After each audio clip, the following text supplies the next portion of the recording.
Buenas tardes, yo les hablaré acerca de dos enfermedades que es la colecistitis y el colon irritable.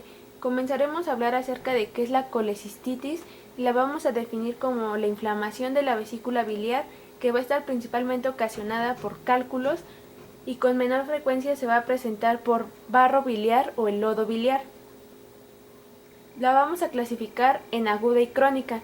En aguda se va a presentar en pacientes de 40 a 80 años y principalmente se va a dar en mujeres. Esta va a estar originada por una litiasis vesicular. Vamos a hablar acerca de la crónica, que esta va a ser secundaria a una colecistitis aguda. No va a tener ningún antecedente de alguna colecistitis aguda previa. Hablando ya de la colecistitis aguda, vamos a tener que se va a dividir en tres etapas, la etapa 1, 2 y 3.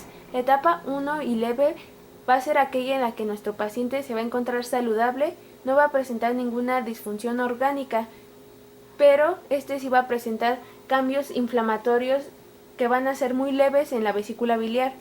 Además, en este paciente se va a poder practicar la colecistectomía, que va a ser un procedimiento quirúrgico en el cual se extrae la vesícula biliar. En la etapa 2, o también llamada moderada, en ella se va a dar un aumento elevado de los leucocitos, que aumento va a ser de 18.000, más de 18.000. También se va a encontrar a la vesícula biliar palpable, y esta se va a encontrar en el cuadrante superior derecho del abdomen. Aquí vamos a encontrar una masa. La duración del cuadro clínico va a ser mayor a 72 horas y además se va a mantener la inflamación de manera local. Finalmente, en la etapa 3 o grave es en la que sí vamos a encontrar ya una disfunción orgánica, y esta puede ser cardiovascular, respiratoria, neurológica, renal, hepática o hematológica. Hablando acerca de la fisiopatología, vamos a tener que esta colecistitis se va a dar por dos principales razones. La primera va a ser por una obstrucción en el conducto cístico y la segunda va a ser por un aumento en la saturación de las sales y el ácido biliar. Estos dos procesos van a favorecer a que la vesícula cambie su función de vesícula secretor a vesícula absortiva. Principalmente vamos a hablar acerca de la obstrucción del conducto cístico porque es la razón por la que más se da esta colecistitis. Bueno, vamos a comenzar que la obstrucción del conducto cístico va a provocar un proceso inflamatorio, va a ser dada por un proceso inflamatorio, y vamos a tener la presencia de la lisolecitina, las prostaglandinas y también el factor activador de las plaquetas. Esto va a dar el proceso inflamatorio. También se puede dar una isquemia que va a ayudar a que se dé como secundaria una infección bacteriana, va a dar la proliferación bacteriana, que esta puede ser como una complicación de la colecistitis. Los cambios que vamos a encontrar en la vesícula van a ser edema, puede ser la hemorragia, necrosis, fibrosis, gangrena o incluso perforaciones. Hablando del diagnóstico, lo que vamos a necesitar para el diagnóstico va a ser nuestro cuadro clínico, la exploración física, los estudios de laboratorio y gabinete, además de nuestra historia clínica, que es fundamental. ¿Qué vamos a encontrar en nuestro paciente? Va a presentar principalmente el dolor. Este dolor se va a encontrar en el hipocondrio derecho. También nos va a presentar fiebre, anorexia, náuseas e incluso vómito. El signo que vamos a tener va a ser el signo de Murphy, y lo vamos a ver en la exploración física. ¿Qué vamos a ver en esta exploración física? Vamos a empezar con las características de la facie. Va a presentar una facie de dolor, pálida y sudoroso. También vamos a encontrar que va a tener, incluso por el dolor, que es tan intenso, puede ocasionar una hipertermia y taquicardia. Y en otros casos se puede presentar una ictericia. Los signos que vamos a localizar al momento de la palpación va a ser que va a encontrarse una resistencia abdominal, además del dolor intenso que se va a referir en el cuadrante superior derecho. En cuanto a la vesícula se va a encontrar palpable, la vamos a encontrar como una masa y también vamos a encontrar que el epiplón va a estar adherido, esto debido a la inflamación. También otro punto muy importante va a ser el signo de Murphy. ¿Qué es esta técnica? Esta técnica va a consistir en pedirle al paciente la inspiración profunda al tiempo que el médico debe palpar profundo el reborde subcostal derecho. Un paciente en un cuadrado agudo suspende la inspiración a la palpación profunda debido a la inflamación de la vesícula biliar y a esto se le va a conocer como el signo de Murphy. Va a ser positivo cuando va a producir dolor al paciente y este va a detener la inspiración.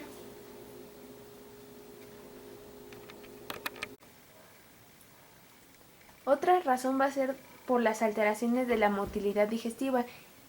Esto va a ser dado porque va a haber una alteración en los patrones motores del intestino delgado y del colon.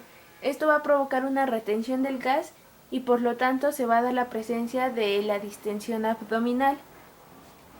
Esta distensión abdominal va a ser dada porque se va a ingerir una cantidad aumentada de lípidos y por lo tanto se va a dar un aumento en la retención de gas que va a provocar que se dé el síndrome del colon irritable.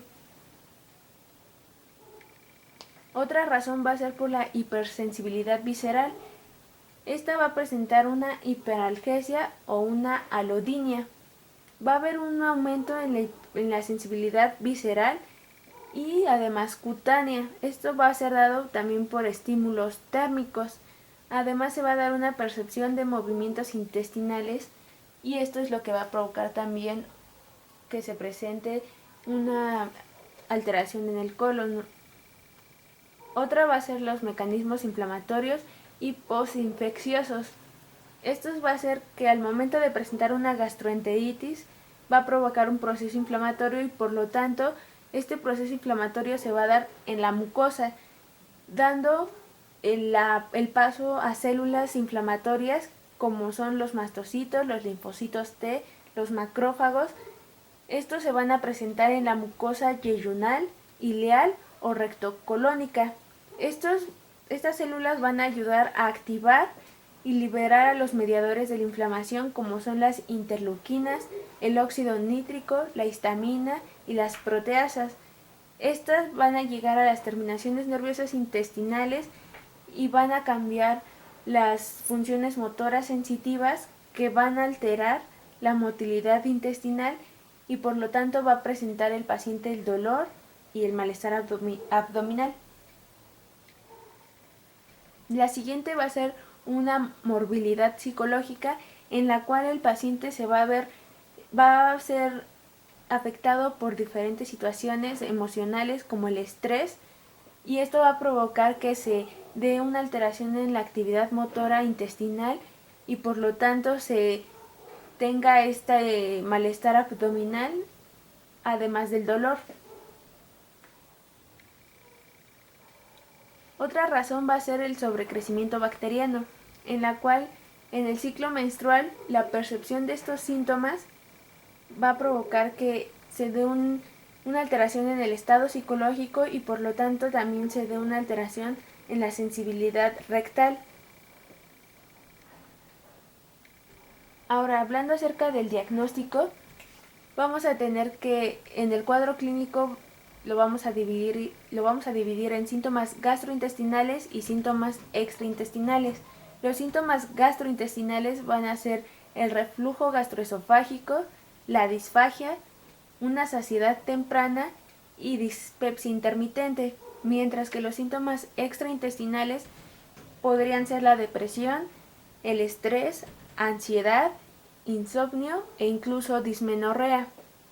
Pero principalmente los síntomas que van a caracterizar a esta enfermedad van a ser el dolor abdominal crónico y los hábitos intestinales que se van a ver alterados. Para poder hacer un diagnóstico correcto, vamos a ayudarnos de los criterios de Roma. Estos van a hacer que se debe de cumplir con un inicio de los síntomas de por lo menos de un lapso de 6 meses antes del diagnóstico que se va a realizar. Además, otro punto va a ser que el dolor o la molestia abdominal debe de ser recurrente y debe de presentarse por más de 3 días al mes, y este debe de estar presente en los últimos 3 meses.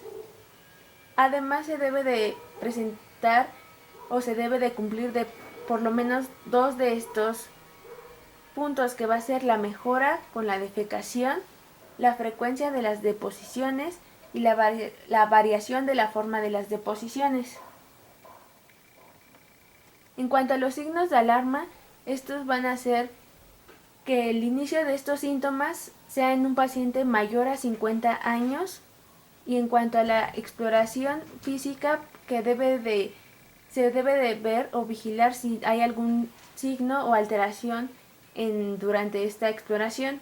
También se debe de ver si el paciente presenta fiebre, anemia, si los síntomas son principalmente en las noches, una pérdida de peso, además de tener heces con sangre, y tener en cuanto a la historia familiar que algún familiar presentó o presenta cáncer colorectal, una enfermedad inflamatoria intestinal y la enfermedad celíaca. ¿Qué es lo que vamos a ver en la exploración física? Bueno, pues en la exploración física del paciente vamos a tener que no va a ser muy usual que se vea alguna alteración. Esta exploración física debe de ser normal, pero se debe de valorar los aspectos nutricionales y antropométricos. Se debe de ver el peso, la talla, el índice de masa corporal, la pérdida de peso. Si hay una cierta pérdida de peso significativa, eso sería un signo de alarma. También se debe de ver el color de la piel del paciente, además de la mucosa.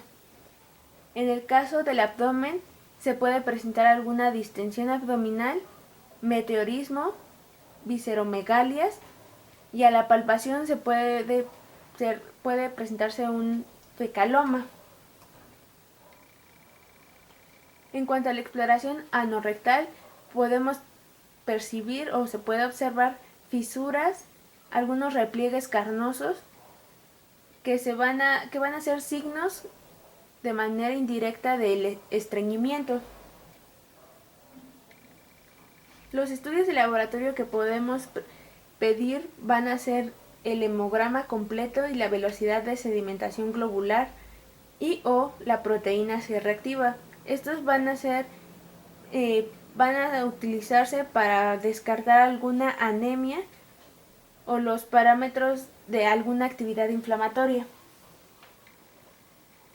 En cuanto a la exploración física, cuando sean personas mayores de 40 años, se les recomienda realizar una fibrocolonoscopía, esto con el propósito de excluir de nuestro diagnóstico alguna neoplasia del colon, y en jóvenes se recomienda debido a que presentan diarreas persistentes y que se pueda descartar una enfermedad intestinal inflamatoria. Bueno, esto sería todo y gracias por su atención. Continuando con la exploración física de la colecistitis, la técnica de Murphy es la que nos va a ayudar a poder descartar algún cuadro de colecistitis en nuestro paciente.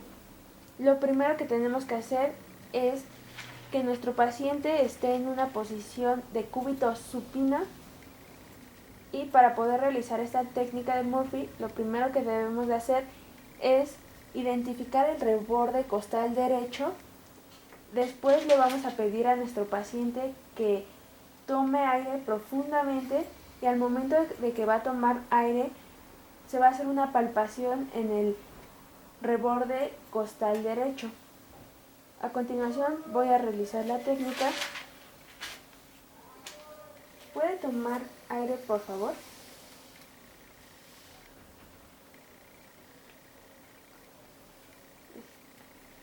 Un signo positivo a colecistitis va a ser aquel en el que nuestro paciente va a manifestar disnea y dolor al momento de hacer la palpación. Esto nos indicaría que el cuadro que nos presenta el paciente va a ser una colecistitis. Bueno, esto sería todo y continuamos con la exploración física.